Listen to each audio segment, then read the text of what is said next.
नमस्कार, मी लतिका। आज मी तुम्हाला वाटाणा बटाट्याची ग्रेव्ही भाजी बनवून दाखवणार आहे। त्यासाठी कढई गरम करत ठेवली, त्याच्यामध्ये आपण तेल टाकून घेऊया। तेल एक पळी टाकणार आहे, तुम्ही तुमच्या आवडीप्रमाणे कमी जास्त करू शकता आणि तेल गरम होऊन देऊया। तेल गरम झालेले आहे, त्याच्यामध्ये छोट्या आकाराचा 1 चमचा जिरे, अर्धा चमचा मोहरी एकदम बारीक असल्यामुळे मी नंतर टाकलेली आहे। कढीपत्ता, 2 चिमूट हिंग पावडर, एक मोठ्या आकाराचा कांदा बघा चॉपरला एकदम बारीक कापून घेतलेला, एकदम बारीक कापायचा। छोट्या आकाराचे जर असेल तर 2 टाकायचे, कारण ही जी भाजी जी बनवणार आहे मी ग्रेव्ही वाली ती अर्धा किलो आहे सगळं दोन्ही मिळून साहित्य। तर आता हे चांगलं आपण पहिलं भाजून घेऊया। कांदा भाजलेला आहे बघा अशा पद्धतीमध्ये। आता ह्याच्यामध्ये एक मोठ्या आकाराचा चमचा बघा आलं लसूण पेस्ट आहे, आता ही मी परतून घेते चांगलं। आलं लसूण पेस्ट टाकल्या मिनिटभर परतून घेतलेला आहे। मीडियम गॅस आहे आपला, हा मोठ्या बर्नरचा गॅस आहे। ह्या 2 हिरव्या मिरच्या तुम्ही कुटून टाकल्या तरी चालतील, मी अशा अख्ख्या टाकलेल्या आहेत। एक मोठ्या आकाराचं टमाटर बघा चॉपरला मी बारीक करून घेतलेलं आहे, छोट्या आकाराचे असले तर 2 घातले तरी पण चालू शकता।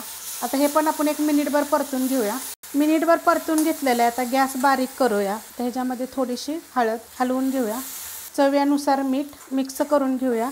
आता ह्याच्यामध्ये मिरची पावडर टाकणार आहे 2 चमचे, तुमच्या तिखटाप्रमाणे कमी जास्त करू शकता। छोटा अर्धा चमचा धने पावडर टाकायची आपल्याला। आता हे हलवून घेऊया, बारीक गॅसवर परतून घेतलेलं आहे। आता ह्याच्यामध्ये बघा गरम मसाला पावडर 1 चमचा, गरम मसाल्याच्या रेसिपी मी खूप साऱ्या टाकलेल्या आहेत, मिरची पावडर सगळा मसाले टाकलेले आहेत ते। आता ह्याच्यामध्ये बघा हे वाटाणे, हे फ्रेश वाटाणे आहेत आपले ताजे। आता हे मिक्स करून घेऊया आणि ह्याच्यामध्ये बघा बारीक आकाराचे बटाटे होते, 250 ग्रॅम बटाटे आणि 250 ग्रॅम वाटाणा आहे, सोलून 250 ग्रॅम आहे। तर हे सगळे मिळून भाजी आपले आहे ते अर्धा किलोचे आहे। आता गॅस आपला बारीकच आहे, याच्या 2 मिनिटं आपण एकसारखा असं परतून घेऊया। बारीक गॅसवर बघा 2 मिनिटं एकसारखं मी परतून घेतलेलं आहे। असं चांगलं परतून घ्यायचं म्हणजे भाजीला ना चव छान लागते। आता ह्याच्यामध्ये आपण पाणी टाकायचं, तर पाणी कसलं टाकायचं तर कोमट पाणी टाकायचं। तर 1 ग्लासला थोडंसं कमी असं मी कोमट पाणी घेतलेलं आहे। आता हे सगळं हलवून घेऊया, पाणी टाकल्यानंतर मी मिक्स करून घेतलेलं आहे। आता ह्याच्यामध्ये आपण कोथिंबीर टाकून घेऊया आणि हलवून घेऊया। आता ह्याच्यावर आपल्याला झाकण ठेवायचे आणि गॅस मी आता मीडियम करणार आहे, किंवा बारीक गॅसवर जरी शिजून दिलं तरी पण चालेल। झाकून ठेवलं होतं आपण, आता काढून बघूया।